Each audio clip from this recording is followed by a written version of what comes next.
அரசு பேருந்துகளில் முன்பதிவு செய்து தொலைதூர பயணம் மேற்கொள்ளும் பயணிகளின் எண்ணிக்கை சுமார் 30% அதிகரித்துள்ளது தெரியவந்துள்ளது. அரசு பேருந்துகளில் முன்பதிவு செய்து பயணிப்போரை ஊக்குவிக்கும் வகையில் குலுக்கல் முறையில் பரிசு வழங்கப்படுகிறது. இந்த திட்டத்தில் தேர்ந்தெடுக்கப்படும் 3 பயணிகளுக்கு தலா 10,000 ரூபாயும் 10 பயணிகளுக்கு தலா 2,000 ரூபாயும் வழங்கி ஊக்குவிக்கப்பட்டு வருகிறது. அதன்படி கடந்த மாதம் பயணம் செய்து தேர்வானவர்களுக்கு பரிசு வழங்கப்பட்டது. இதுபோன்ற திட்டங்களால் அரசு பேருந்துகளில் முன்பதிவு செய்து பயணிக்கும் பயணிகள் எண்ணிக்கை அதிகரித்துள்ளது தெரியவந்துள்ளது.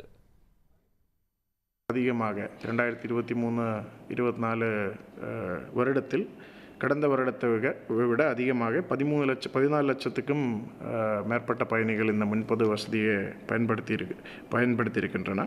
ஆக மொத்தமாக பார்க்கும்போது 29% இன்க்ரீஸ் இந்த ஆன்லைன் ரிசர்வேஷன் சிஸ்டத்தில் இருக்குது. எனக்கு இந்த லக்கி ட்ரா இருக்கிறதெல்லாம் தெரியாது. பட் என்னை இன்வைட் பண்ணும்போது தான் தெரிஞ்சுது லக்கி ட்ராலாம் ஒன்று இருக்குதுன்னு சொல்லிட்டு. அதில் எனக்கு 10,000 தொகை எனக்கு பரிசாக கிடச்சிருக்கு. இப்போ நான் இது வரைக்கும் நான் புக்கிங்கில் போனதில்லை. இந்த டைம் நான் குடும்பத்தோட புக் பண்ணி போன பஸ்ஸில் போகும்போது எனக்கு ரொம்ப கம்ஃபர்டபுளாக இருந்தது. இதனிடையே நவம்பர் 21ஆம் தேதி முதல் ஜனவரி 20ஆம் தேதி வரை அனைத்து நாட்களிலும் முன்பதிவுகளுக்கு சிறப்பு குலுக்கல் நடத்தப்பட உள்ளது.